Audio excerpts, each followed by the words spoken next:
युवराज आणि छत्रपती याच्या पाठीमाग जो संघर्ष शंभूराजांचा, तो संघर्ष हा 5वीला पुजलेला आहे. लहान मुलाची मानसिकता बघा, एखाद्या 8 वर्षाच्या मुलाची, की शत्रूच्या छावणीत एकटं जायचंय. काय कारण होतं? वयाच्या 8व्या वर्षी मोगलांच्या कैदेमध्ये शिवाजी महाराजांनी शंभूराजांना जायला सांगितलं. काय कारण होतं या गोष्टीचं?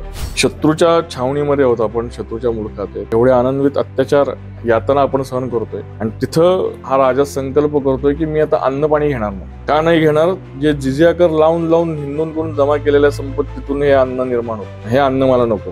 आता मला सांगा की नैतिकता, आध्यात्मिकता दुसरी काय असू शकते? अजून एक कॅडबरी देऊन मुली लव जिहादच्या शिकार झाल्यात. एक मोबाईल सेट दिलाय आणि ती मुलगी त्या जिहाद्याच्या जाळात अडकलेली आहे. कुठं ह्या ठिसूळ झालेल्या आपल्या धर्मनिष्ठ, आणि कुठं तो धर्मनिष्ठ राजा आपला?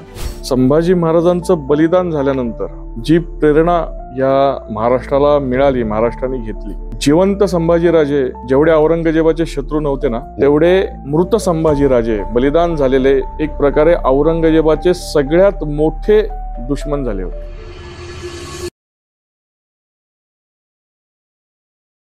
Welcome viewers to your favourite podcast channel unfiltered stories. आज ॲक्च्युली प्रत्येक भारतीयाच्या मनामनात, रगारगात, अगदी रक्तातनं जी शौर्यगाथा वाहते, ती शौर्यगाथा आज आपण ऐकणार आहोत. ती शौर्यगाथा आहे छत्रपती संभाजी महाराजांची, त्यांच्या उत्तुंग व्यक्तिमत्वाची, प्रचंड शौर्याची व बलिदानाची. ही शौर्यगाथा आपण ऐकणार आहोत श्री निलेशजी भिसे यांच्याकडनं. निलेशजी ॲक्च्युअली विद्यार्थ्यांचे शंभूराजे या पुस्तकाचे लेखक आहेत. हे पुस्तकाची एका वर्षभरात 5वी आवृत्ती रिलीज होते आहे. सोबत ते मृत्युंजय अमावस्या या महानाट्याचे दिग्दर्शक व लेखक आहेत. हे महानाट्य जवळपास 70 कलाकारांचं आहे, आणि सर खूप प्रसिद्ध व्याख्याते आहेत. शंभूराजे, शिवाजी महाराज यांच्यावर मोठी मोठी व्याख्यानं त्यांची होतात. अशा स्पीकरकडनं आज आपण ही बलिदानाची, शौर्याची, मराठी रक्ताची आपण गाथा ऐकूया. Sir, welcome to our podcast channel. आणि पुढे जाण्या अगोदर मला व्ह्यूअर्सला एक रिक्वेस्ट करायची आहे की आपल्या चॅनलला तुम्ही जरूर सबस्क्राईब करा, लाईक करा व कमेंट्स द्या. त्यावर आम्हाला कळू द्या की तुमचे त्यावरचे फीडबॅक काय आहेत. निलेश सर, अगदी माझ्याकडनं इंट्रोडक्शन न देता मला असं वाटतं की व्ह्यूअर्सला आपण, कारण की संभाजीराजे म्हटलं की एक खूप गूढ त्यांच्या व्यक्तिमत्वाच्या आजूबाजूला एक वलय बनलेलं आहे. बऱ्याचदा त्यांच्या बाबतीत मानलं जातं की नॅरेटिव्ह जास्त आहेत, नेमकं काय घडलं हे लिखित नाही आहे. तर तुमचा जो स्टडी आहे हा प्रचंड, म्हणजे पत्रांच्या आधारे, बऱ्याचशा शंभूकालीन जे काही लिखाण तिथे केलं गेलं त्याच्या आधारे बनलेले आहेत.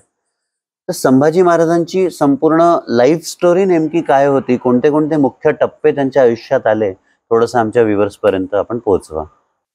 शंभू चरित्र, अगदी थोडक्यामध्ये शंभू चरित्रातले काही महत्वाचे जर का आपण टप्पे केले किंवा महत्वाचे काही प्रसंग सांगायचे झाले, तर संभाजी महाराजांचं बालपण, संभाजी महाराजांचं युवराज म्हणूनची कारकीर्द, आणि मग संभाजी महाराजांची राजा म्हणून, छत्रपती म्हणून त्यांची 8.5-9 वर्षाची झंझावात, असे एक 3 महत्वपूर्ण भाग आहेत.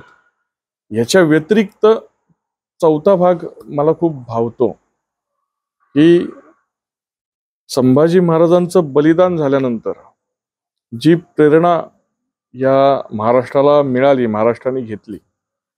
आणि खरं तर जिवंत संभाजीराजे जेवढे औरंगजेबाचे शत्रू नव्हते ना, तेवढे मृत संभाजीराजे, बलिदान झालेले संभाजीराजे, जे इथल्या प्रत्येक मायमाऊलीच्या, प्रत्येक मावळ्याच्या हृदयावर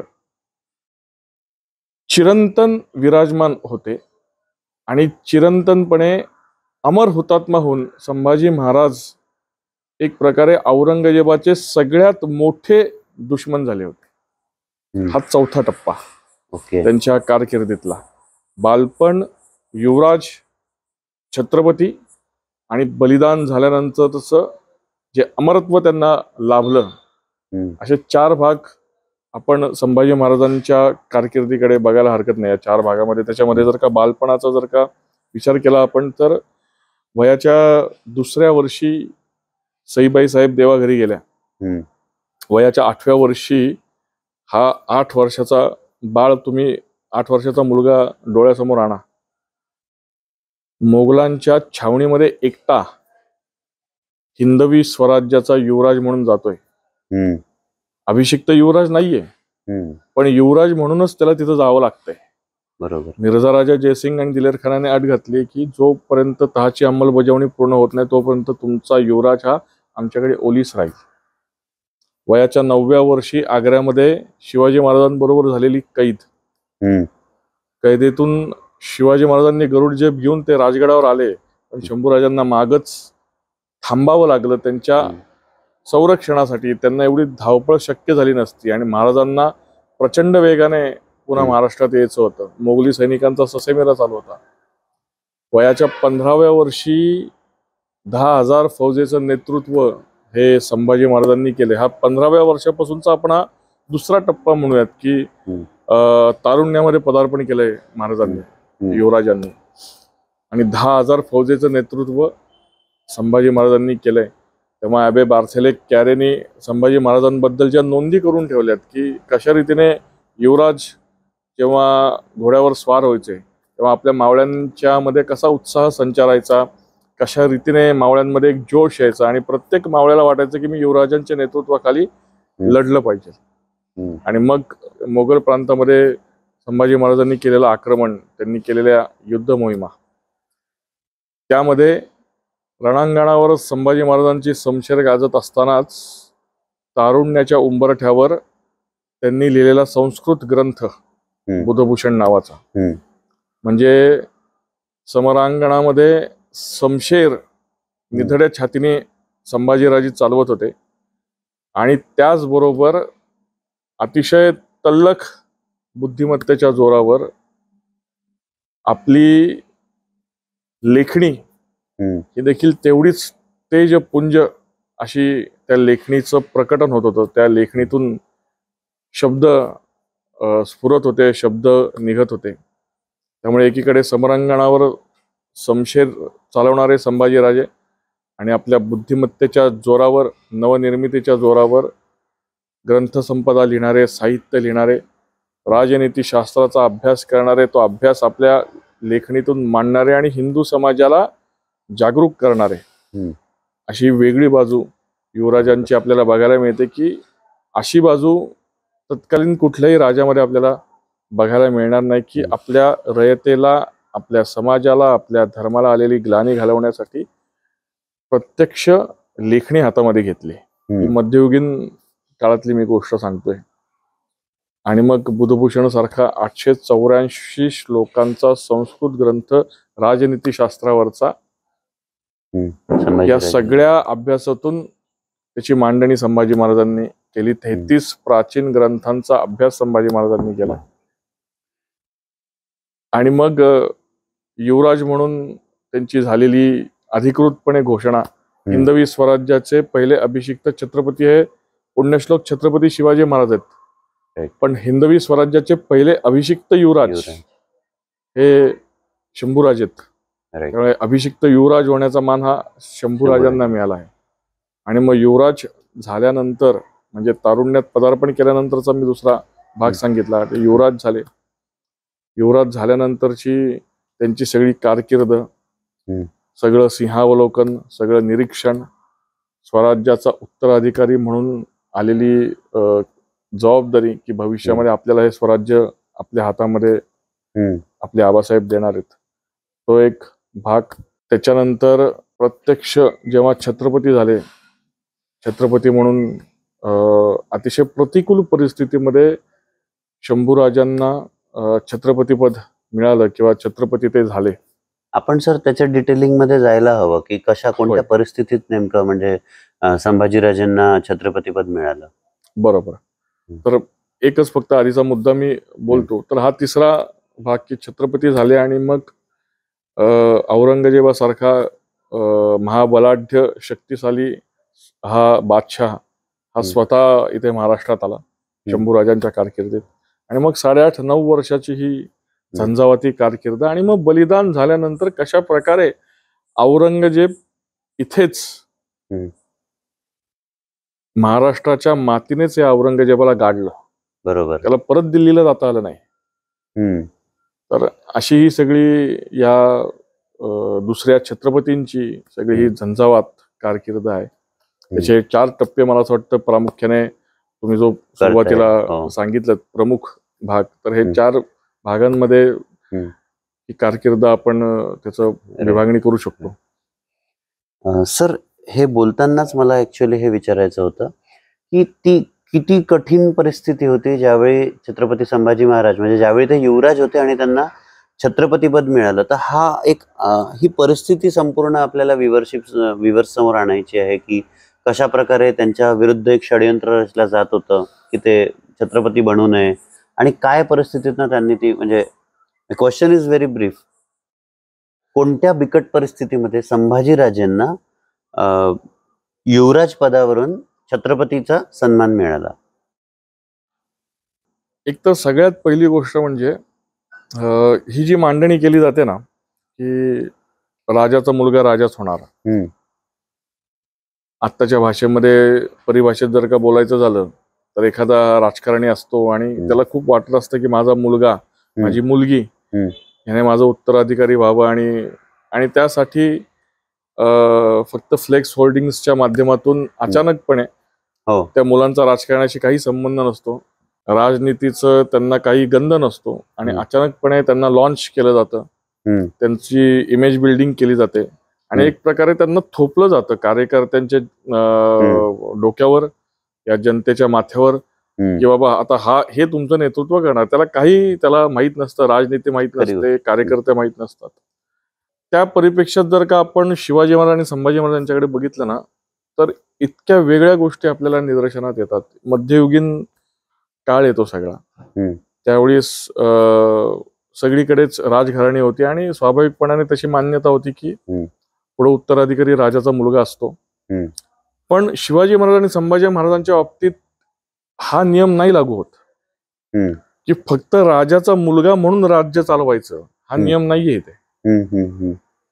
आपला उत्तराधिकारी कसा पाहिजे, किती सक्षम हवा, त्याच्यासाठी शंभूराजांना शिवाजी महाराज लहान असतानाच त्यांचं एक प्रकारे ट्रेनिंग चालू झालं होतं. सगळे हे बाळकडू राजनीती शास्त्राचे शंभूराजे लहान असतानाच ग्रहण करत होते. सगळे बाळकडू दिले जात होते शिवाजी महाराजांकडून. काय कारण होतं? वयाच्या 8व्या वर्षी मोगलांच्या कैदेमध्ये शिवाजी महाराजांनी शंभूराजांना जायला सांगितलं. काय कारण होतं या गोष्टीचं? ते ट्रेनिंग चालू होतं शंभूराजांचं. तुम्ही विचार करा ना, मला खूप हा प्रसंग मी आत्ताच्या काळाशी रिलेट करतो. भारताचे तत्कालीन गृहमंत्री मुफ्ती मोहम्मद सईद यांची मुलगी रुबिया सईद म्हणजे आत्ताच्या ती जी महबूबा मुफ्ती ज्या होत्या त्या महबूबा मुफ्तीची ती बहीण. वयाच्या 23व्या वर्षी तिचं अपहरण केलं अतिरेक्यांनी. 89 सालची गोष्ट सांगतोय मी, 1989 सालची. बरोबर. हे राज्यकर्ते आपल्या एक गृहमंत्री. त्या मुलीला सोडवण्यासाठी JKLFच्या 4 खतरनाक दहशतवाद्यांची सुटका केली भारत सरकारने आणि भारताचं नाव मातीत घातलं. बरोबर. आणि त्याच्यानंतर त्या निर्ढावलेल्या दहशतवाद्यांनी पुन्हा निष्पाप लोकांची हत्या केली, अनेक टेररिस्ट ऍक्टिव्हिटीमध्ये सहभाग घेतला. आणि असे हे सगळे निर्लज्ज राजकारणी बघितल्यानंतर मग ते पिता पुत्र किती जबरदस्त होते. बरोबर. की हिंदवी स्वराज्याची रयत जगली पाहिजे, रयतेचं रक्षण झालं पाहिजे, रयत नागावली जाता कामा नये. मिर्झा राजे जयसिंग आणि दिलेर खानाचं आक्रमण प्रचंड होतं. त्या आक्रमणाला आत्ता आपण तोंड देऊ शकत नाही. आत्ता आपण त्याला तोंड दिलं तर सगळी रयतेची धुळधाण उडेल, राखरांगोळी होईल सगळ्या रयतेची, सगळ्या पिकांची, शेतीची. शिवाजी महाराजांनी राजकारणात 2 पावलं मागे यायचं ठरवलं, तह केला. त्या तहाची अंमलबजावणी जोपर्यंत होत नाही तोपर्यंत मोगलांनी अशी अट टाकली की तुमचा युवराज आमच्याकडे ओलीस म्हणून राहील. अक्षरशः स्वतः महाराजांच्या पुत्राला ओलीस म्हणून मागितलं. हो, पुत्राला ओलीस म्हणून मागितलं. आणि तो पुत्र जो युवराज आहे त्याचा भविष्यातला छत्रपती आहे. महाराजांनी त्याला पाठवलं ना, एक प्रकारे त्याचं ते ट्रेनिंग चालू आहे. बरोबर. महाराजांची जर का जर का चरित्र बघितलं तर प्रत्येक आलेल्या संकटाचं त्यांनी संधीत रूपांतर केलंय. हे संकट आलं शंभूराजांसाठी, वडील म्हणून एका पित्यासाठी, पण त्या संकटाचं संधीत रूपांतर करून शंभूराजांना पाठवलं. जा बघ कशात मोगल. मिर्झा राजा जयसिंगाचं मन जिंकता आलं तर बघ. हिंदू आहे तो, राजपूत आहे, त्याला जिंकता येते का बघ. राईट. त्याच्याशी डायलॉग कर. मुत्सद्दीगिरीचं प्रशिक्षण हेच आहे ना, डिप्लोमसी जे आपण म्हणतो. Right right. शंभूराजांची चालू झाली ना डिप्लोमसी तेव्हापासून. मिर्झा राजा जयसिंगांना ते दादाजी म्हणून हाक मारतायत. अच्छा. दादाजी. मिर्झा राजांचं मन जिंकलं त्यांनी. मिर्झा राजा देखील निहायत खुश आहेत शंभूराजांवर. मिर्झा राजा खूप रिस्पेक्ट करतात शंभूराजांचा. मिर्झा राजांनी शंभूराजांना एक सालंकृत हत्ती भेट दिलाय. अच्छा. हा. त्यामुळे शंभूराजेंचं बरोबर प्रशिक्षण चालू आहे. रिस्क आहे त्याच्यामध्ये पण. बरोबर. त्याची अंमलबजावणी नाही झाली तर काय झालं असतं. अंमलबजावणी व्हायला उशीर झाला असता तर काय झालं असतं. आणि मुख्य म्हणजे तुम्ही लहान मुलाची मानसिकता बघा, एखाद्या 8 वर्षाच्या मुलाची, की शत्रूच्या छावणीत एकटं जायचंय. आपण बघतो की बाळ ही आई वडिलांना सोडून 4 दिवस कुठं जायला सांगितलं आपण तर ती जाऊ नाही शकत. राईट. पण वयाच्या 8व्या वर्षी हा मुलगा, छोटे शंभूराजे आपले, शत्रूच्या छावणीत जात आहेत. तर मी तुमचा जो प्रश्न होता की युवराज आणि छत्रपती होण्याच्या पाठीमाग जो संघर्ष शंभूराजांचा, तो संघर्ष हा 5वीला पुजलेला आहे. राईट. जन्म झाल्यापासून संघर्ष आहे शंभूराजांच्या समोर. नियतीने ते वाढूनच ठेवलेलं आहे त्यांच्या समोर. 2ऱ्या वर्षी मातोश्रींचं निधन झालंय, सईबाई साहेबांचं. अफजल खानासारखं संकट आलेलं आहे स्वराज्यावर चालून. राईट. त्या वडिलांनाही वाटलं असेल ना, मी मुलाजवळ थांबावं, आई नाहीये त्याची, दुःख करायला वेळ नाही शिवाजी महाराजांकडे. बरोबर. आणि मग त्या स्थितीत अफजल खानाला सामोरे गेलेत शिवाजी महाराज अतिशय धैर्याने. मग 8व्या वर्षी आलेलं हे, मग हे संकटाचं संधीत रूपांतर करून शंभूराजांचं ट्रेनिंग चालू आहे की तू युवराज आहेस, तुला जर का छत्रपती व्हायचं असेल तर तुला या सगळ्या परीक्षा पार व्हाव्या लागतील. तू माझा मुलगा आहेस म्हणून तू नाही छत्रपती होऊ शकत. जे आत्ताच जो सगळा ट्रेंड आहे सगळा, आपल्या मुलाला मुलीला सेट करायचं. फक्त तू माझी मुलगी आहेस म्हणून तू उत्तराधिकारी, म्हणून तू मुख्यमंत्री, म्हणून तू आमदार, म्हणून तू खासदार, हे असलं नाही चालणार. तुला प्रॉपर ट्रेनिंग घ्यावं लागेल, तुला त्या परीक्षातून पास व्हावं लागेल, तुला तिथं तुझं बुद्धिचातुर्य दाखवावं लागेल, तुझा पराक्रम दाखवावा लागेल. 9व्या वर्षी काय गरज होती हो शंभूराजांना आग्र्यात घेऊन जाण्याची? काय गरज होती शिवाजी महाराजांना? काय गरज होती? काहीतरी विचार आहे ना त्याच्या पाठीमाग शिवाजी महाराजांनी केलेला. आणि शंभूराजांनी तो शब्द तंतोतंत पाळला ना. तो शब्द कधी खाली पडून दिला नाही आपल्या आबासाहेबांचा. गेले ना शंभूराजे, कैद झाले. राईट. तर हे ट्रेनिंग चालू आहे. आणि ह्या ट्रेनिंग मधून ताऊन सलाखून शंभूराजे बाहेर पडतायत प्रत्येक परीक्षेतून, आणि मग छत्रपती होत आहेत. बरोबर. आणि तुम्ही जो प्रश्न विचारला, तो जो रोख तुमचा होता, त्या गोष्टींवर इतकी चर्चा झालेली आहे की मला असं वाटतं खूप त्या गोष्टीत चर्चा करण्याचं आता, कारण की त्या सिरियल्स सगळ्या की ज्याच्यामध्ये दाखवलेला गृहकलह, त्याच्यामध्ये दाखवलेला अष्टप्रधान मंडळातला आणि युवराजांचा संघर्ष, आता त्याच गोष्टी दाखवून मुख्य जे संभाजी महाराजांचं काम आहे, मुख्य जो संभाजी महाराजांनी लढा दिलाय मोगलांच्या विरुद्ध, तो आपण मुद्दामून ठरवून त्याच्याकडे दुर्लक्ष करून अष्टप्रधान मंडळातला संघर्ष, गृहकलह हेच दाखवून एक प्रकारे संभाजी महाराजांच्या प्रतिमेचं हनन करतो असं मला वाटतं. की जी उंची संभाजी महाराजांची आहे, जी कारकीर्द आहे झंझावाती, तिच्याकडून लक्ष हटवण्यासाठी ह्या गोष्टींमध्ये जास्त त्याची चर्चा करायची. बघा, इतिहासामध्ये कोळसा पण आहे, चंदन पण आहे. तर त्या इतिहासातला आपल्याला कोळसा उघडायचा का चंदन उघडायचं ते आपण आपलं ठरवलं पाहिजे. बरोबर. आणि तुम्हाला तो गृहकलच दाखवायचा आहे, तुम्हाला तो आपापसातला संघर्षच दाखवायचा आहे, आणि पुन्हा त्याच्यातून आत्ताच्या राजकीय पोळ्या तुम्हाला त्याच्यातून भाजायच्या, त्याच्यातून पुन्हा तुम्हाला जातीत संघर्ष निर्माण करायचा आहे, तुम्हाला पुन्हा एकत्र आलेला हिंदू समाज हा विभक्त करायचा आहे, तर मग मला वाटतं त्याच्यात काही हाशील नाही. म्हणजे तुमचा प्रश्न योग्य आहे, पण त्याच्यात खूप चर्चा झाली, कादंबऱ्या आल्या, बरोबर, अनेक नाटकं आली, अनेक सिरियल्स आल्या. त्याच गोष्टीत शंभू चरित्र अडकून शंभूराजांची खरी ओळख, खरा संघर्ष हा समाजासमोर न आणता, आत्ताच्या युवा पिढीसमोर न आणता, त्याच्यातला एक छोटासा भाग त्याची चर्चा करून आपण शंभू चरित्राचा खरा भागच पुढे आणत नाही असं मला वाटतं. आणि त्यामुळे हे जे काय आधीपासून बालपणापासूनच असलेलं सगळं प्रशिक्षण युवराज पदाचं आणि मग मिळालेलं छत्रपती पद, शिवाजी महाराजांची इच्छाच होती की संभाजी महाराजांनीच हे सगळं सांभाळावं. आणि संभाजी महाराजांची काय इच्छा होती हेही सांगतो तुम्हाला. संभाजी महाराजांचं च्या बाबतीत एक नोंद आहे, त्याच्यात शंभूराजे असं म्हणतायत की त्याच्यात ते प्रत्यक्ष प्रभू श्रीरामचंद्राचा मी अनुगामी असं म्हणतायत, आणि दाशरथी पुत्राप्रमाणे मी आहे, म्हणजे प्रभू श्रीरामाप्रमाणे, आणि दाशरथी पुत्राप्रमाणे मी पराक्रमी आहे, आणि प्रभू श्रीरामाने जशी धर्माची स्थापना केली तसंच धर्मरक्षण करण्यासाठी माझी सगळी कारकीर्द जाणार आहे. आणि मला राज्यपदाची बिलकुल हाव नाही, लालसा नाही. मला राज्यपद नाही मिळालं तरी चालेल, मी आबासाहेब मी तुमच्या चरणी बसून तुमची सेवा करेन, मला राज्यपद नको. आता अशी भावना आहे संभाजी महाराजांची, आणि त्यात ते सांगताना सुद्धा प्रभू श्रीरामाचा आदर्श ठेवतात. अशा परिस्थितीमध्ये मग शिवाजी महाराजांचं देहावसन झाले 3 एप्रिल 1680 हनुमान जयंतीच्या दिवशी.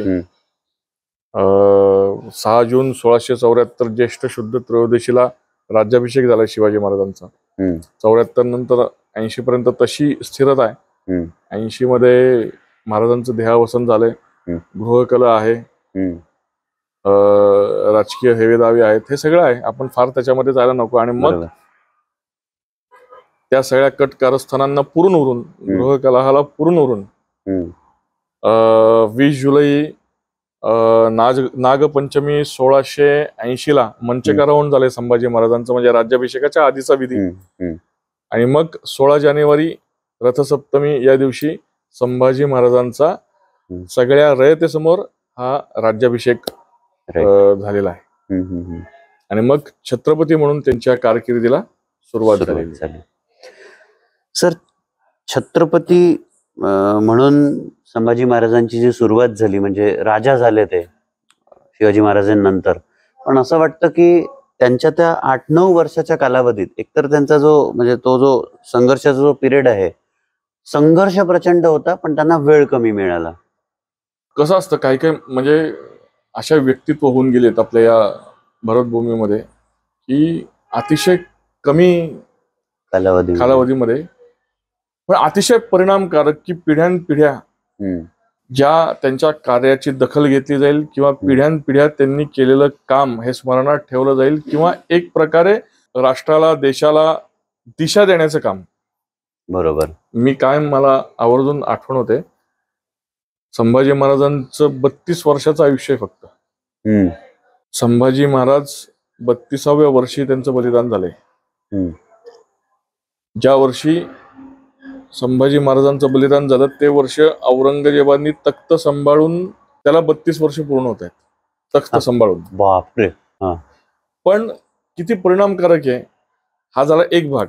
म्हणजे औरंगजेबाचं तख्त सांभाळून 32व्या वर्षी 32वं वर्ष चालू आहे त्याचा, काय म्हणायचं, ताजपोशी झाल्यानंतरची, त्याला बादशाहपद मिळाल्यानंतर किंवा तो बादशाह झाल्यानंतरचा. आणि संभाजी महाराजांची फक्त 32 वर्षाची कालखंड आहे, आयुष्य, कारकीर्द आहे. आणि मग मला आदि शंकराचार्यांचं स्मरण होतं की त्यांची देखील 32 वर्षांची कारकीर्द आहे. अत्यंत कमी वयात त्यांनी समाधी, अत्यंत कमी वयामध्ये, अत्यंत प्रतिकूल परिस्थितीमध्ये जी धर्माला ग्लानी आली होती, ते धर्मजागरणाचं काम आदि शंकराचार्यांनी केलं त्यावेळेस. आणि पुन्हा एकदा वैदिक धर्माची प्राणप्रतिष्ठा केली, प्रतिष्ठापना केली, 4 दिशेला मठांची योजना केली, आणि एक त्याला संघटित रूप दिलं आपल्या धर्माला. सगळी आलेली ग्लानी ही सगळी ग्लानी हटवून टाकली आपल्या विद्वत्तेच्या जोरावर. बरोबर. आणि मग मला असं कुठेतरी वाटतं की शंकराचार्यांनी केलेलं काम आणि संभाजी महाराजांनी केलेलं काम, शंकराचार्यांनी केलेलं काम पण किती परिणामकारक आहे की आता पण आपण त्या गोष्टीचं स्मरण करतो. आणि संभाजी महाराजांची 32 वर्षांची कारकीर्द तीही तेवढीच परिणामकारक आहे. धर्माला आलेली ग्लानी, धर्मावर होणारी वेगवेगळी आक्रमणं, बरोबर, त्याची वेगवेगळी माध्यमं, बरं का, हाही विषय पुढे वाटल्यास आपण आणखी त्याच्यावर बोलूयात की ती माध्यमं काय होती, कशा प्रकारे आक्रमणं आपल्या धर्मावर होत होती. आणि ह्या सगळ्या परिस्थितीत आपल्या लिखाणातून, आपल्या अभ्यासातून, आपल्या पराक्रमाबरोबर बुद्धिचातुर्याने संभाजी महाराजांनी ही सगळी धर्माला आलेली ग्लानी दूर केली.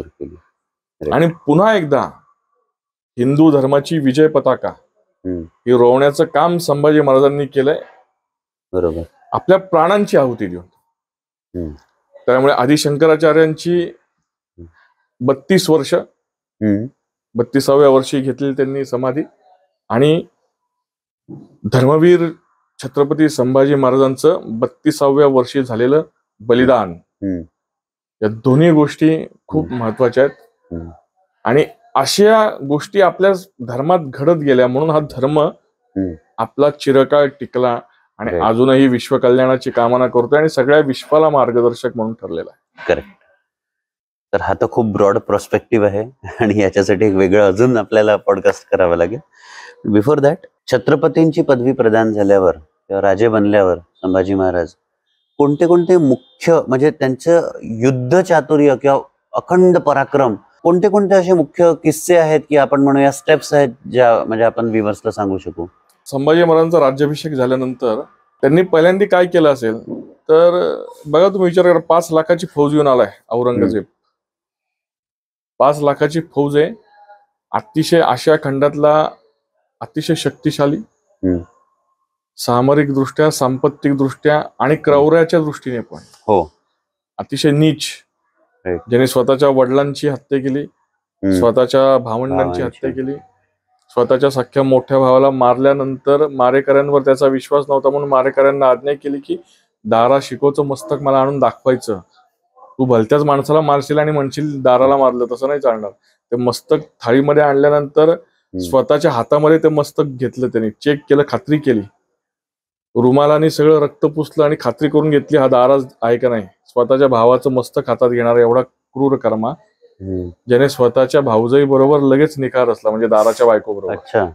स्वतःच्या मुलाला पण मारलं औरंगजेबाने, वडिलांना तर मारलं, भावाला तर मारलं, पण मोहम्मद सुलतान नावाचा त्याचा मुलगा आहे जो पुढे तख्ताचा दावेदार ठरत होता आणि औरंगजेबाला त्याच्या हातात तख्त द्यायचं नव्हतं, त्याला मारून टाकलं औरंगजेबाने. इतका क्रूर आहे. असा शत्रू पूर्ण ताकदीनिशी हिंदवी स्वराज्याचा घास गिळायला आलाय आणि तो जिहाद करतोय. त्याच्या दृष्टीने हा जिहाद आहे. 4 सप्टेंबर 1681 ला तो त्या ख्वाजा मोइनुद्दीन चिश्तीच्या थडग्यावर, ज्याला आजकाल सगळी लोक अजमेर शरीफ म्हणतात, तर तिथं जाऊन तो मन्नत मागतोय, तिथं चादर चढवतोय, तिथं दुआ मागतोय की मी या काफिरांविरुद्ध जिहाद पुकारलाय आणि मी हा 1 वर्षात पूर्ण करणार, असं मला. सर, त्या मुद्द्यावर थोडस स्पेसिफिकली यायचंच आहे, पण बिफोर दॅट आपण हे त्यांचं जे आपण म्हणू युद्धाचा जो पराक्रम आहे तो एक ऐकूया स्टोरी रूप मध्ये, आणि मग त्या मुद्द्यावर 100% मला जम्प करायचं. त्या युद्धाचं पराक्रम ऐकण्यासाठी मी पार्श्वभूमी तुम्हाला सांगितली की अशा क्रूर कपटी मानसिकता असलेल्या औरंगजेबाच्या विरुद्ध संभाजी महाराजांचा लढा आहे. संभाजी महाराजांच्या जागी एखादा असता तो गर्भगळीत झाला असता. एवढी मोठी अफाट सैन्य सागर आणि हा सगळा क्रूर कर्मा येतोय. संभाजी महाराजांनी त्यावेळेस कुठली युद्धनीती अवलंबली तर अतिशय ऑफेन्सिव्ह डिफेन्स, अतिशय आक्रमक अशी युद्धनीती संभाजी महाराजांनी अवलंबली आहे. 30 जानेवारीला संभाजी महाराजांनी बुऱ्हाणपूरवर छापा टाकलाय. 16 जानेवारीला राज्याभिषेक झालाय, 30 जानेवारीला छापा टाकला, 15 दिवसात. बुऱ्हाणपूरवर छापा टाकून एक प्रकारे औरंगजेबाला सणसणीत चपराक दिली, तू ये नाही तर तुझा बाप ये, मी इथं खमक्या आहे, तू 1 वर्षात जिहाद पूर्ण करणार आहेस असं तू म्हणतोय, बघूयात किती वर्ष तुझा जिहाद पूर्ण करायला जातोय ते. तुझी हयात निघून जाईल तरी तुझा जिहाद पूर्ण होऊ शकणार नाही. ही संभाजी महाराजांची भूमिका आहे. आणि त्यावेळी कुठेही संभाजी महाराज कुठेही तुम्हाला बॅकफुटवर आलेले दिसणार नाहीत. बरोबर. संभाजी महाराजांनी ज्या स्टेप्स घेतल्या, जी राजनीती घेतली, जी युद्धनीतीचे धडे आहेत, ती अतिशय आक्रमक आहे. संभाजी महाराजांनी औरंगजेबाच्या मुलाला आपल्या जवळ घेतलं. हो. अकबर त्याचं नाव, त्याला शरण दिली आहे. बरोबर. तू येतोयस तर काय फार कौतुक नाहीये, तुझा मुलगा ऑलरेडी माझ्या शरण आलेला आहे. बरोबर. हे धाडस आहे. आणि त्याच वेळेला आदिलशाही आणि कुतुबशाहीशी मैत्रीचं धोरण पत्करलंय. की आता त्याच्यामध्ये सुद्धा काही सेक्युलर लोक म्हणतील की बाबा मग कशामुळे ह्याला धर्माचा आधार आहे, तर काही नाही. शिया आणि सुन्नीचा संघर्ष आहे. या आदिलशाही आणि कुतुबशाही या शिया सल्तनती आहेत आणि औरंगजेबाच्या दृष्टीने शिया सल्तनती या मूळ इस्लामला मान्यच नाहीत. औरंगजेबाच्या दृष्टीने काय, अनेक इस्लामिक स्कॉलर्स यांना शिया आहे ते शियांना ते मुस्लिम मानत नाही. बरोबर. सुन्नीच सुन्नी म्हणजेच खरे मुस्लिम अशी त्यांची मांडणी असते. बरोबर. त्यामुळे औरंगजेबाच्या दृष्टीने असं म्हणून आपण खऱ्या इस्लामकडे बघायचं नाही असा नेबळटपणा कोणी करू नये. तो नेबळटपणा आपल्या अनेक लोकांनी केलाय की औरंगजेबाला शिव्या द्यायची आणि मग इस्लामची चिकित्सा करायची नाही. बरोबर. तर इस्लाम नुसार पण शियांना तेवढी मान्यता नाही. बरोबर. ऍज अ मुस्लिम म्हणून. तर त्यामुळे त्यांच्याशी मैत्रीपूर्ण संबंध ठेवलेत. त्याच वेळेला पोर्तुगीज आणि इंग्रज हे पण आहेत. बरोबर. या पण विदेशी सत्ता आहेत. हो. त्याच्यात पोर्तुगीजांनी मोगलांच्या बाजूने लढायचं ठरवलं आणि ती पोर्तुगीजांनी खूप मोठी चूक केलेली आहे. त्या चुकीचा परिणाम पोर्तुगीजांना भोगावा लागलाय. त्यामुळे ज्याप्रमाणे बऱ्हाणपूरवर छापा टाकला संभाजी महाराजांनी, बऱ्हाणपूरवर छापा टाकल्यानंतर खडकीवर छापा टाकला. खडकी म्हणजे औरंगजेबाने बसवलेलं शहर म्हणून औरंगाबाद असं महाराष्ट्रात इतके वर्ष ते शहर होतं. खर तर औरंगजेबाने आबाद केलं म्हणून औरंगाबाद का औरंगजेबाने बर्बाद केलं म्हणून औरंगाबाद, बरोबर, हा एक वेगळा चर्चेचा विषय होऊ शकतो. आपलं सुदैव आहे की आता छत्रपती संभाजीनगर असं त्या शहराचं नामकरण झालं. बरोबर. ज्या औरंगजेबाने निर्घृणपणे संभाजी महाराजांची हत्या केली त्या औरंगजेबाच्या नावाने महाराष्ट्रात शहर होतं इतके वर्ष. किती दुर्दैव आहे आपलं. तर बुऱ्हाणपूर हे लष्करी दृष्ट्या महत्वाचं ठाणं होतं. उत्तर आणि दक्षिणेंना जोडणारं हे सत्यच आहे आणि हे महत्वाचंच आहे. ते संपन्न शहर होतं सुरतेसारखंच, त्यामुळे त्याच्यावर छापा टाकला. लष्करी ठाणं महत्वाचं होतं त्यामुळे त्याच्यावर छापा टाकला. याच्या बरोबर ह्याच्या जोडीला आणखीन एक मुद्दा आहे, हे सायकोलॉजिकल वॉर चालू आहे. हे कशा रीतीने मानसिक दडपण आणले संभाजी महाराजांनी औरंगजेबावर ते आता ऐका की बुऱ्हाणपूर हे औरंगजेबाचं अत्यंत लाडकं शहर. बुऱ्हाणपूरमध्ये त्याचे 2 शहजादे अज्जम आणि मुअज्जम हे जन्माला आले. बुऱ्हाणपूरमध्ये औरंगजेबाचं पहिलं प्रेम प्रकरण हे बुऱ्हाणपूरमध्ये जुळलं हिराबाई नावाच्या स्त्री बरोबर. पुढं इतिहासामध्ये त्याचं जैनाबदी महल म्हणून नाव आपल्याला वाचायला मिळतं. आणि बुऱ्हाणपूरमध्ये मुमताज महलला दफन केलंय अशी मोगली दरबारात नोंद आहे. मुमताज महल म्हणजे शहाजहानची वाईफ. शहाजहानची वाईफ. आपण म्हणतो की ताजमहलला तिचं म्हणजे तिच्या प्रित्यर्थ ताजमहल बांधलाय. बरोबर. आणि आपण बोलता बोलता बोललो की आता बुऱ्हाणपूरमध्ये तिला दफन केलंय. कुठे कॉन्ट्राडिक्ट होतोय कसं सांगतो मी. मुमताज महल ही शहाजहानची बायको, औरंगजेबाची आई. बरोबर. मोगली दरबारातली सगळी कागदपत्र असं सांगतात की या मुमताज महलला बुऱ्हाणपूरमध्ये दफन केलंय. ओके. मग आता तुमचा प्रश्न आहे की ताजमहलमध्ये काय आहे, तर तेही मी सांगतो. खरं तर ह्याच्यावर वेगळं पॉडकास्ट आपण केलं पाहिजे की ताजमहल काय आहे हे सांगण्यासाठी. हे आपल्याला माहित नसतं, हे खरं ओढून ओढून आपण सांगितलं पाहिजे. ताजमहल हे तेजो महालय आहे. हे जिथं मुमताजला दफन केलं पुरलं अशी जी जागा आपल्याला दाखवण्यात येते, तिथं शंकराची पिंड होती. त्याच्यावर अभिषेक करण्यासाठी अजूनही वर तुम्हाला साखळ दंड साखळी हे बघायला मिळते. आणि मोगली दरबारातील जी कागदपत्र आहेत त्यांची जी कागदपत्र आहेत ते असं सांगतात की बुऱ्हाणपूरमध्ये दफन केलं. ताजमहालचं ते कुठं नाव पण घेत नाहीत. अच्छा. हे नंतरचं सगळं कुभांड या सगळ्या लोकांनी रचलंय शहाजहानच्या नावावर प्रेमाचं प्रतीक म्हणून. जे एक आपण म्हणतो नॅरेटिव्हचं युद्ध जे वर्षानुवर्ष चालू आहे, बरोबर, आणि इंग्रजांच्या कालावधीमध्ये कशा रीतीने इथल्या इतिहासाचं विकृतीकरण केलं गेलं आणि मोगलांचं महिमा मंडन केलं गेलं, आणि 47 नंतर स्वतंत्रता आपल्याला मिळाल्यानंतर देखील हे सगळे मार्क्स आणि मेकॉले पुत्रांनी त्यांचीच री ओढली. आणि मेकॉलेनी तर सांगून ठेवलं हे फक्त रंगानेच काळे असतील, पण सगळा विचार इंग्रजांसारखाच करतील आणि आपल्या धर्माला देवाला शिव्या देतील, आपल्या इतिहासाला नावं ठेवतील. त्याचाच एक भाग आहे की ते प्रेमाचं प्रतीक म्हणून ताजमहाल दाखवायचं. आणि प्रेम, आता प्रेमाचा विषय निघाला म्हणून काय प्रेम हो, मी तुम्हाला सांगतो, विषयांतर होतंय, पण तुम्ही प्रश्न विचारला म्हणून मी सांगतो की मुमताज महल कशी मेली माहिती का तुम्हाला? की जास्त मुलं पैदा करता करता वारली. 14व्या बाळंतपणात मेली. 14? अरे काय प्रेम आहे बाबा. 14व्या बाळंतपणात. म्हणजे प्रेमाचा महापूर आला होता, महापूर. अरे बाप. मुमताज महलच्या बहिणीशी लग्न केलं लगेच शहाजहानने.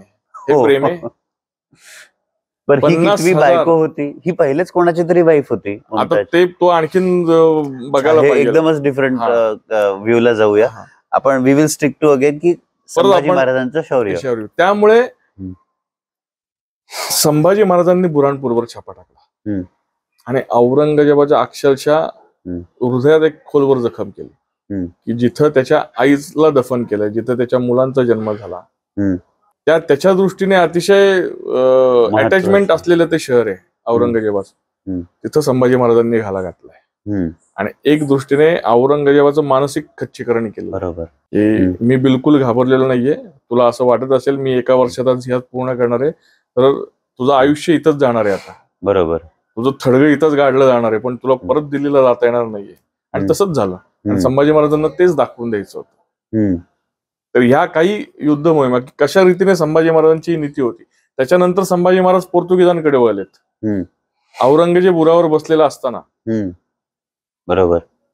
तुम्ही म्हणाल हे असं का, तर परिस्थिती वेगळी आहे. शिवाजी महाराजांच्या कालावधीतली कारकिर्दीतली परिस्थिती वेगळी आहे. शिवाजी महाराजांच्या समोर आलेली संकट वेगळी आहेत. शिवाजी महाराजांच्या, आणि आपण म्हणजे माझं असं म्हणणं की कधी दोन महापुरुषांची तुलना करू नये, कारण की प्रत्येक महापुरुषाच्या पुढे जी परिस्थिती असते ती वेगळी असते.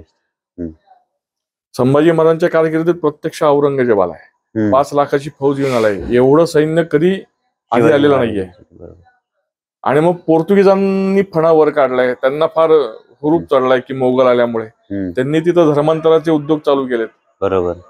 आणि मग ह्या भरतभूमीमध्ये हिंदूंचं रक्षण करता असणारे हे पिता पुत्र, अशी या भरतभूमीत या दोघांची ओळख आहे. बरोबर. आपल्याला आश्रय कोण देणार, तर संभाजी महाराज देणार आहेत. म्हणून मग संभाजी महाराजांनी गोव्यावर मोहीम काढली. बरोबर. गोव्यात पोर्तुगीजांना पूर्णपणे त्यांच्यावर एक अशी जबरदस्त दहशत बसवली की परत पोर्तुगीजांनी कधी मोगलांना म्हणजे आपल्या नादी लागले नाहीत आणि मोगलांना मदत केली नाही. अच्छा. हे वैशिष्ट्य आहे संभाजी महाराजांचं की औरंगजेब आलेला असताना संभाजी महाराजांनी पोर्तुगीजांवर छापा घातलेला आहे. गोवा मोहीम. सर इथे एक होतं की त्यांनी त्यावेळी गुलाम प्रथेला म्हणतात, म्हणजे जगात पहिल्यांदा पोर्तुगीजांवर जी मोहीम चालवली त्याच वेळी गुलाम प्रथेवर बंदी आणलेली. गुलामीवर बंदी आणा असं शिवाजी महाराजांचं हातलं जे ब्रिटिशांबरोबर झालेलं जे कलम आहे ते संभाजी महाराजांनी तसंच कंटिन्यू केलं. 18 नंबरचं ते कलम आहे. पोर्तुगीजांशी जो तह केला त्याच्यामध्ये त्यांनी हे कलम समाविष्ट केलं.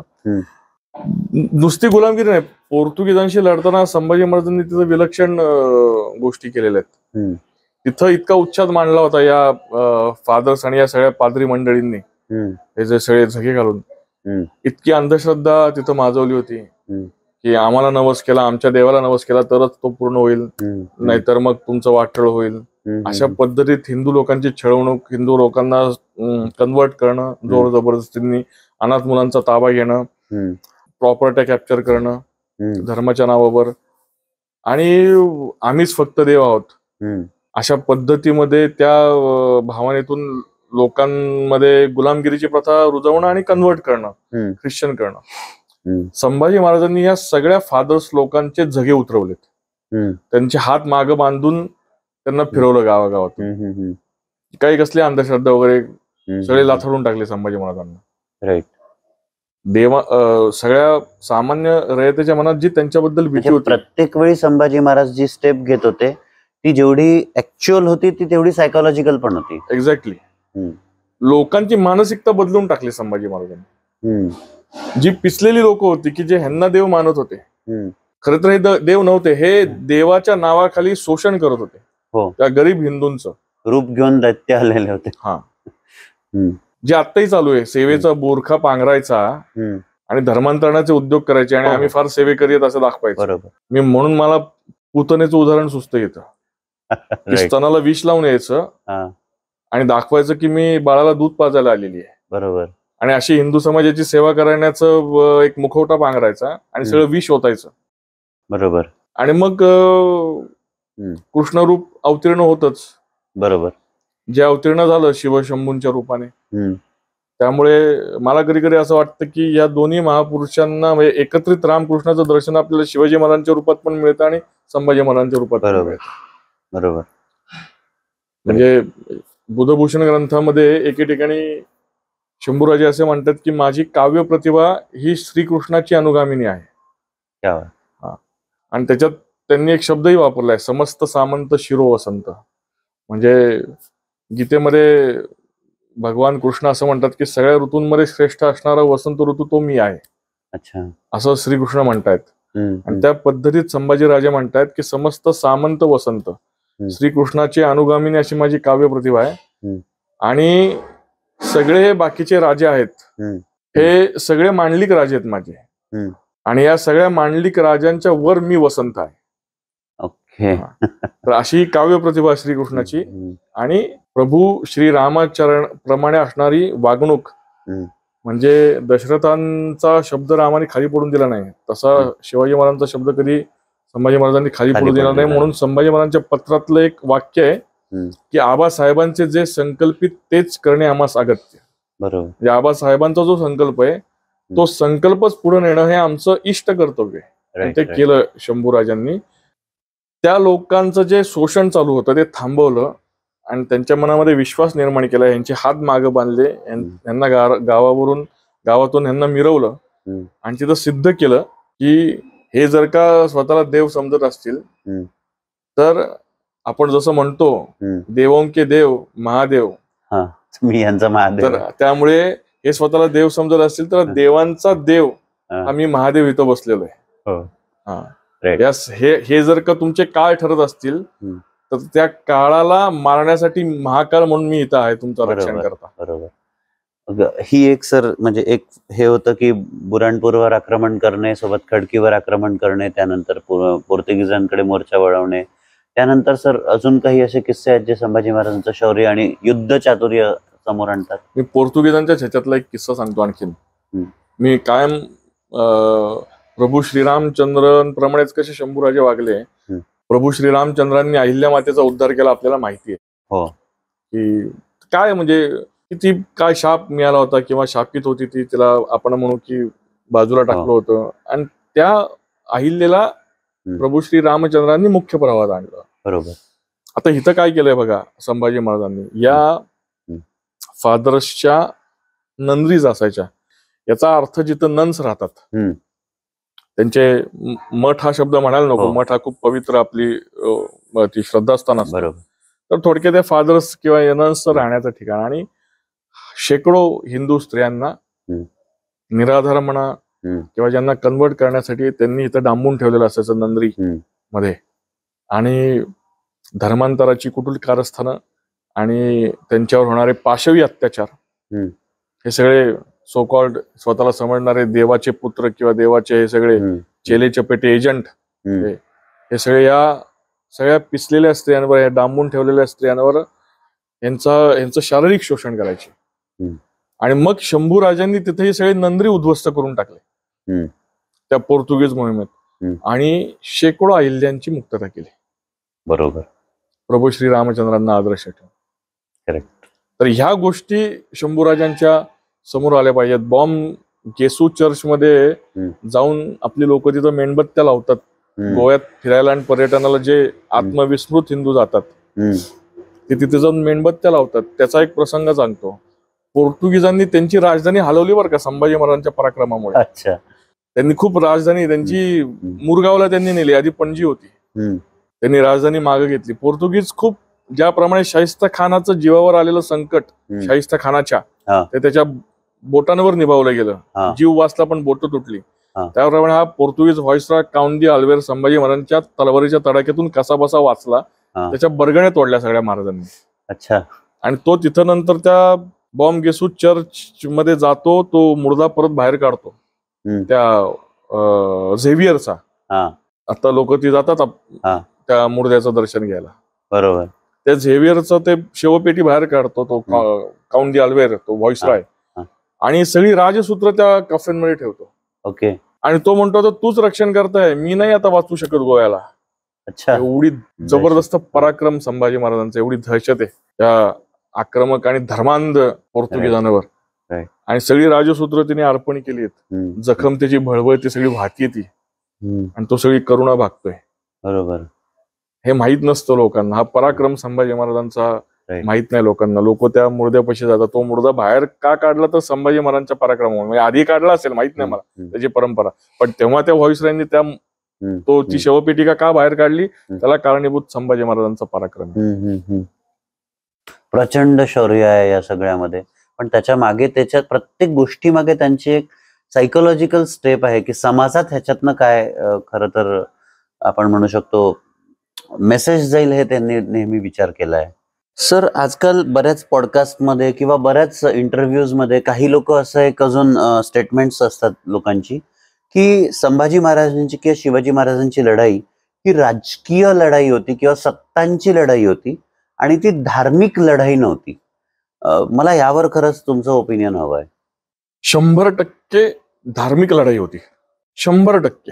8व्या शतकात झालेलं इस्लामचं आक्रमण या भारतावर हे धार्मिक आक्रमण होतं असं मी नाही म्हणत आहे, असं डॉक्टर बाबासाहेब आंबेडकर म्हणतात. बरं. आणि त्याचे सगळे पुरावे उपलब्ध आहेत.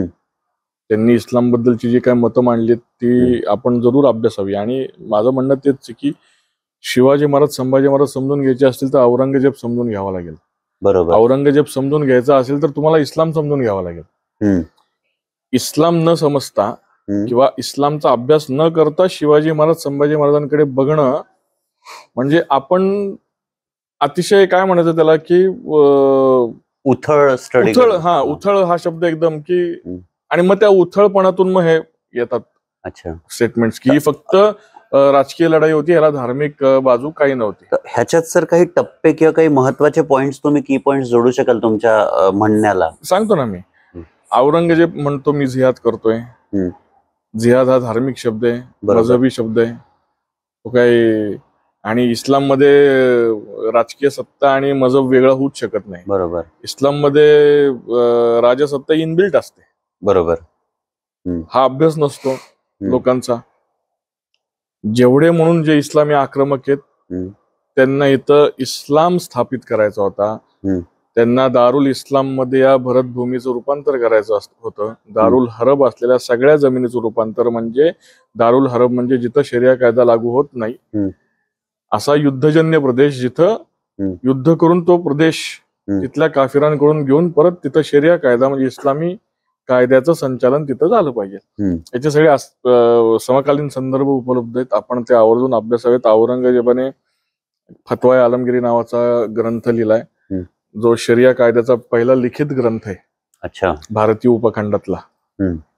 भारतीय उपखंडातला पहिला शरिया कायद्यावरचा लिखित ग्रंथ तयार करण्याचं काम औरंगजेबाने केलं.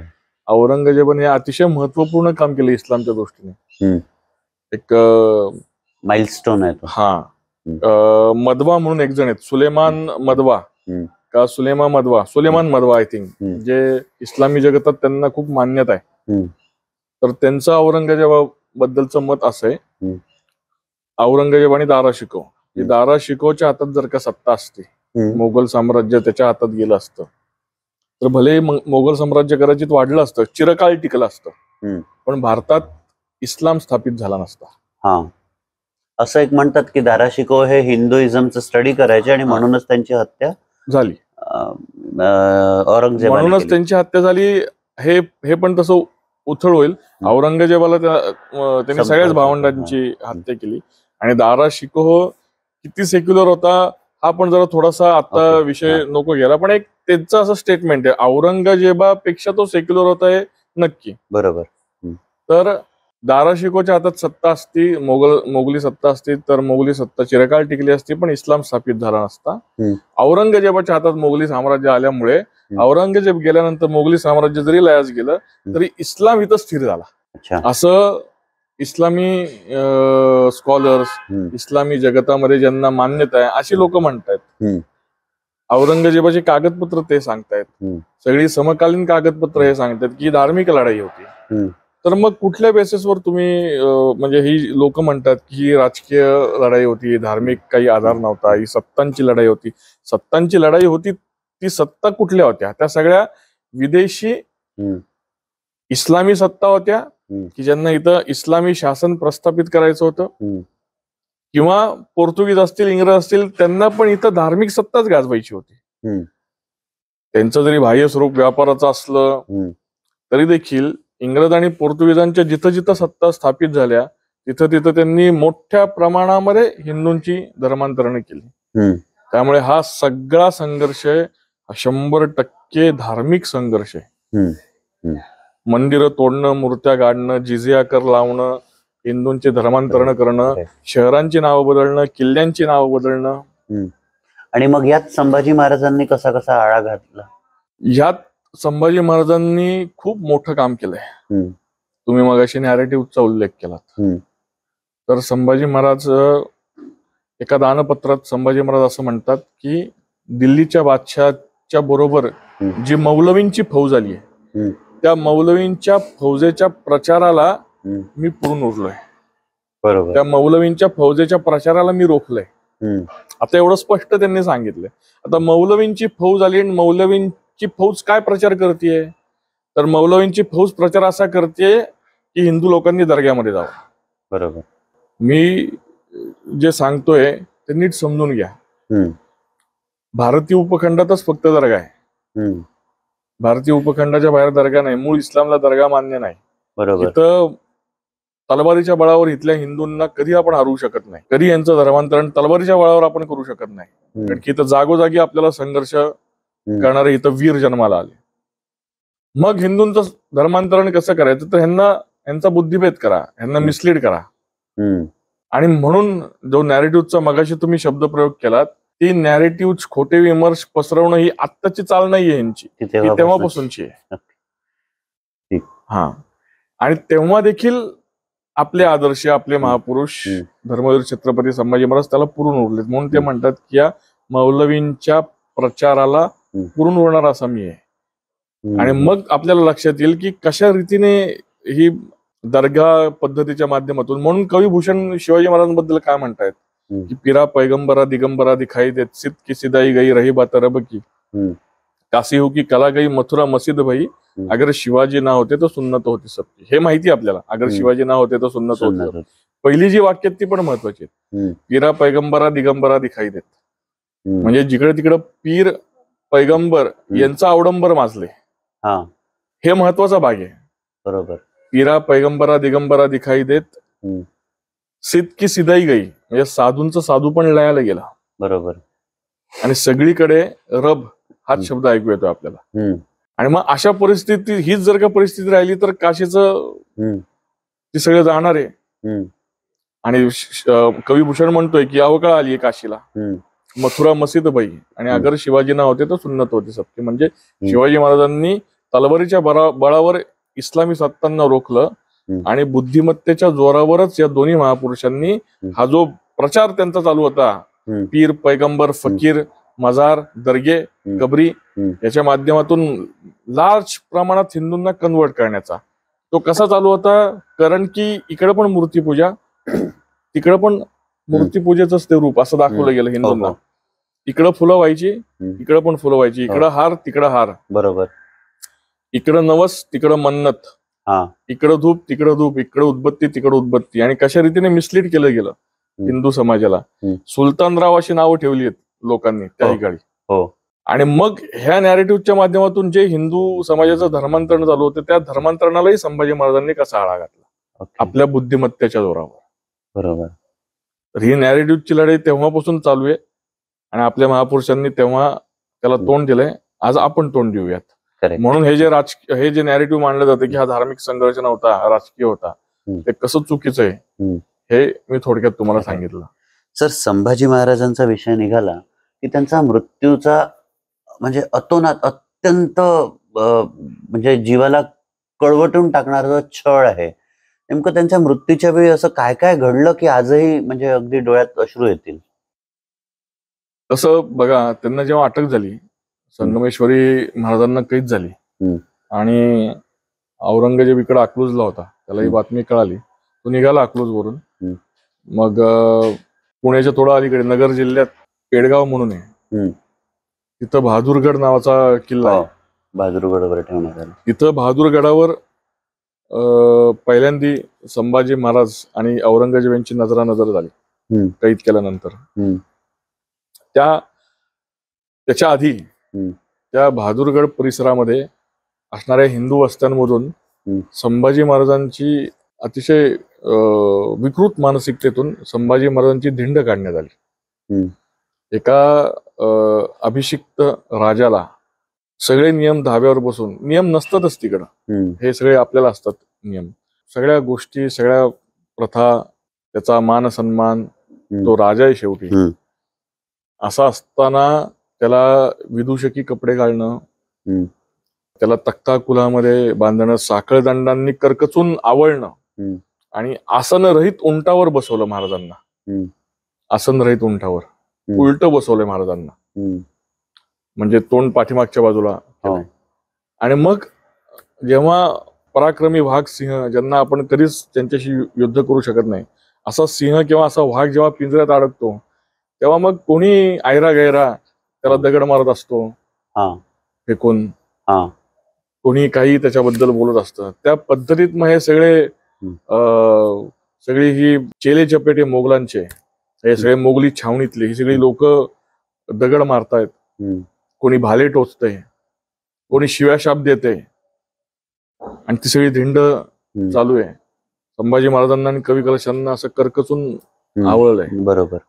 आणि शारीरिक यातनांपेक्षा होणाऱ्या या मानसिक यातना, की कशा रीतीने या महाराजांनी फेस केला असेल या सगळ्या धिंडीला. जिथं ज्या महाराष्ट्रात मला राज्याभिषेक झाला, तिथे आज माझी धिंड काढली जाते, आणि ज्यांची हिंमत नाही माझ्या समोर येण्याची, जे मला बघून पळून जातात, असा मी पराक्रमी आहे. आणि आज मला कैद केल्यानंतर मात्र हीच लोक येऊन माझ्या समोर येऊन मला शिव्या देत आहेत, मला लांबून दगड मारतायत, भाले टोचतायत, ज्यांची उघड उघड लढण्याची क्षमता नाही माझ्यासमोर. बरोबर. असे सगळे पौरुषहीन हे सगळे लांडगे आज येऊन इकडे माझ्यासमोर रुबाब दाखवत आहेत. बरोबर. त्या मानसिक यातनांमध्ये संभाजी महाराज यांना जेव्हा औरंगजेबाच्या समोर आणण्यात आलं, बहादूरगडावर आज ती जागा आहे औरंगजेबाच्या तख्ताची, संभाजी महाराज कुठे होते, ती नैतिकता, आध्यात्मिकता काय असते बघा. त्याही परिस्थितीत संभाजी महाराजांच्या डोळ्यातलं तेज एक अंश देखील कमी नाही झालेलं. तसेच तेज पुंज नेत्रांनी औरंगजेबाकडे बघतायत एकटक, आणि त्या नजरेची औरंगजेबाला भीती वाटली, अशा नोंदी आहेत. आणि औरंगजेबाने अल्लाचे आभार मानण्यासाठी संभाजी महाराजांना समोर आणल्यानंतर तो तख्ताच्या पायऱ्या खाली उतरून खाली गुडघे टेकले. आणि त्या परिस्थितीकडे म्हणजे बघा काय किती बेफिक्री असते बघा. आपण म्हणतो ना की अशा परिस्थितीमध्ये संभाजी महाराज आपल्या मित्राला म्हणजे कवी कलशांना, ज्या काव्यशास्त्रामधून त्यांची मैत्री फुलत गेली, त्याच काव्य करा या प्रसंगावर, त्याच काव्याचा आधार घेत ते कविराजांना सांगतात की कविराज, हा जो प्रसंग आहे त्याच्यावर तुम्हाला एखादं काव्य सुचतंय का? अरे बापरे, त्या परिस्थितीमध्ये म्हणजे ह्याला काय म्हणणार तुम्ही? मृत्यू समोर उभा आहे, अनंत यातना तुम्ही भोगताय शारीरिक, त्याच्याबरोबर तुम्हाला तुमचा मानसिक छळ केलाय, धिंड काढली आहे तुमची, आणि तुम्ही शत्रूच्या समोर त्या स्त्रीत तुमची तेजपुंज नेत्रप्रभा, त्याने शत्रू घाबरलाय, आणि त्या सगळ्या शत्रूच्या समोर असताना तुम्ही तुमच्या मित्राला सांगताय या प्रसंगावर एखादं काव्य करा. म्हणजे आपण म्हणतो ना की जी स्थितप्रज्ञता असते की बाबा गीतेचा जो संदेश आहे हे जीवन मृत्यू काही नाहीये, हे फक्त कपडे बदलल्यासारखं आपण शरीर बदलतोय, आत्मा चिरंतन आहे. त्या गीतेवर किती श्रद्धा आहे संभाजी महाराजांची, किती निष्ठा आहे हिंदू धर्मावर. हे काही नाहीये हे मरण जीवन.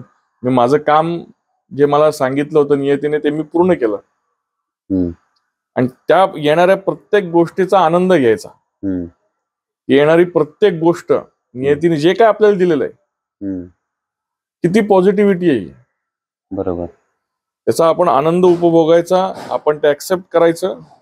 आणि तिथं शंभूराजा म्हणतायत पर ते ऍक्सेप्ट करताना आपल्या कोर व्हॅल्यूवर कुठं कॉम्प्रोमाइज नाही करायचं.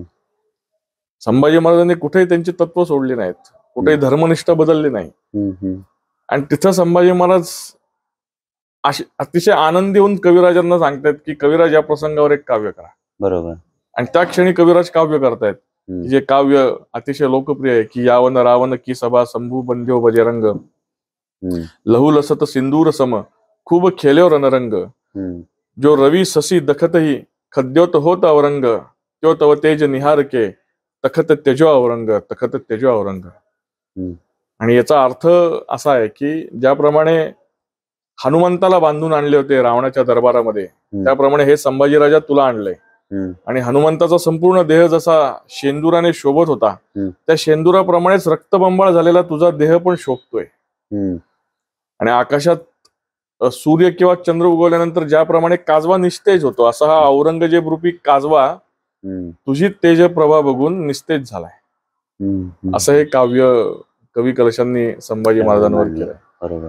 आणि मग ती नजर बघून औरंगजेबाला भीती वाटली आणि त्यांनी त्या क्षणी आदेश सोडला की याचे डोळे फोडा म्हणून. आणि तिथं संभाजी महाराजांचे डोळे फोडलेत, कवी कलशांची जीभ हासडली आहे. आणि त्याच्यानंतर संभाजी महाराज आणि कवी कलश यांनी अन्न आणि पाणी वर्ज्य केले. मी म्हणून मगाशी म्हणालो ना की कसे गीता तत्व जगलेत हे माणसं. शत्रूच्या छावणीमध्ये होता आपण, शत्रूच्या मुलखात आहेत, एवढे आनंदित अत्याचार यातना आपण सहन करतोय, आणि तिथं हा राजा संकल्प करतोय की मी आता अन्न पाणी घेणार नाही. का नाही घेणार तर हे अन्न जे जिजिया कर लावून लावून हिंदूंकडून जमा केलेल्या संपत्तीतून हे अन्न निर्माण होते. हे अन्न मला नको, हे पाणी मला नको. आता मला सांगा की नैतिकता आध्यात्मिकता दुसरी काय असू शकते अजून. बरोबर. किती उच्च नैतिक मूल्य आहेत. बरोबर. मी आज अनेक ठिकाणी बघितलंय, एक एक कॅडबरी देऊन मुली लव जिहादच्या शिकार झाल्यात. बरोबर. एक मोबाईल सेट दिलाय आणि बर्थडे पार्टीला, आणि ती मुलगी त्या जिहाद्याच्या जाळात अडकलेली आहे. बरोबर.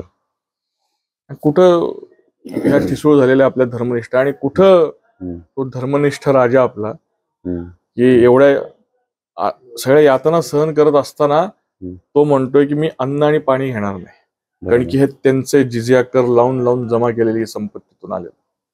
करेक्ट. सर, अगदी आपण पॉडकास्टच्या एंडला येऊया. आपण बऱ्याच वेळपासून बोलतो आहे. संभाजी महाराजांच्या मृत्यूनंतर नेमकं औरंगजेब किंवा मुघल साम्राज्याचं पतन कसं कसं घडत गेलं? याच्या आधी मी फक्त बलिदानाचा तो प्रसंग सांगतो की संभाजी महाराजांचं बलिदान कुठल्या दिवशी, म्हणजे कुठल्या दिवशी त्यांना मारायचं त्याची औरंगजेब वाट बघत होता. आणि त्यांनी गुढीपाडव्याच्या आदल्या दिवशी संभाजी महाराजांना मारलं, कारण की गुढीपाडवा हिंदूंचा नवीन वर्षाचा दिवस असतो. आणि औरंगजेबाने संभाजी महाराजांना मारल्यानंतर त्यांचं शिर भाल्यामध्ये रोवून ते सगळ्या हिंदू वस्त्यांमध्ये मिरवलं की नवीन वर्षाची भेट म्हणून. आणि परत तिथं आता एवढा असा पराक्रम कोणी गाजवू शकत नाही, एवढी दहशत बसेल म्हणून. पण ते झाला, त्याचा उलटा परिणाम झाला. संभाजी महाराजांच्या बलिदानातून तेज घेतला आपल्या मावळ्यांनी. संभाजी महाराजांना गुढीपाडव्याच्या आदल्या दिवशी अमावस्येला मारला. अमावस्येला काळोख असतो, पण ही मृत्युंजय अमावस्या आहे. या अमावस्येला संभाजी महाराजांच्या बलिदानातून प्रचंड मोठी तेजप्रभा सगळ्या महाराष्ट्रभर उमटली. आणि मग प्रत्येक मावळा जणू काय मी छत्रपती आहे, मी सरदार आहे, मी सरसेनापती आहे, अशा थाटामध्ये मोगलांशी पुढे 18 वर्ष लढलाय हम्म. हा महाराष्ट्र. ही संभाजी महाराजांच्या बलिदानातून मिळालेली प्रेरणा आहे. हम्म. संभाजी महाराजांच्या बलिदानानंतर हिंदवी स्वराज्य वर्धिष्णूच होत गेले की बलिदानातून प्रेरणा मिळाली आपल्या मावळ्यांना. हम्म. आणि औरंगजेब मेल्यानंतर मात्र मोगली साम्राज्य लयास गेलेलं आहे. हम्म. आणि मग पुढे जो 18 वर्षाचा संघर्ष आहे तो काय एका कमी वेळ आहे आपल्याकडे, पण त्याच्यामध्ये हा प्रश्न अनेक वेळा विचारतात मला की बाबा संभाजी महाराज खरं तर जिवंतपणे जेवढे औरंगजेबाचे शत्रू नव्हते ना तेवढे मृत झाल्यानंतर किंवा त्यांना ते अमरत्व प्रदान झालं आणि ते आणखीन भयंकर औरंगजेबाचे शत्रू ठरले. त्यांचा कर्दनकाळ ठरले. मी असं म्हणेन की संभाजी महाराज औरंगजेबाला रोज मारत होते, परत जिवंत करत होते मारण्यासाठी. असं 18 वर्ष त्याचे हाल झालेत पुढे. संभाजी महाराजांच्या मावळ्यांनी नुसतं औरंगजेबाला मारून हा बदला पूर्ण होणार नव्हता. संभाजी महाराजांच्या हत्येमध्ये औरंगजेबाप्रमाणे या प्रत्येक मोगल सैनिकाचा देखील हात आहे. परत मोगलांना दिल्लीला जाता आलं नाही. औरंगजेबाची सैनिकही वैतागले होते, मला कधी एकदा दिल्लीला जाता येईल. बरोबर. पण शेवटपर्यंत आपण त्यांना दिल्लीला जाऊन दिलं नाही. औरंगजेबाची कबर इथंच खणली गेली. एका वर्षात जिहाद पूर्ण करणार होता.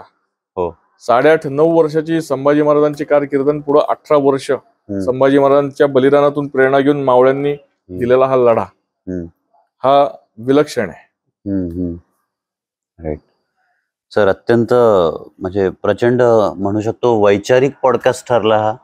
म्हणजे प्रत्येक गोष्टीच्या मागे नेमका विचार काय होता, काय सायकोलॉजी होती, समाजकारण आणि राजकारण काय होतं, एक वेगळ्या दृष्टिकोनातनं तुम्ही संभाजी महाराजांची लाईफ स्टोरी आमच्या समोर आणली, त्याबद्दल खूप खूप धन्यवाद. खूप खूप आभारी आहे आपल्या या पॉडकास्ट चॅनलचा, तुमच्या टीमचा खूप खूप धन्यवाद. Thank you sir.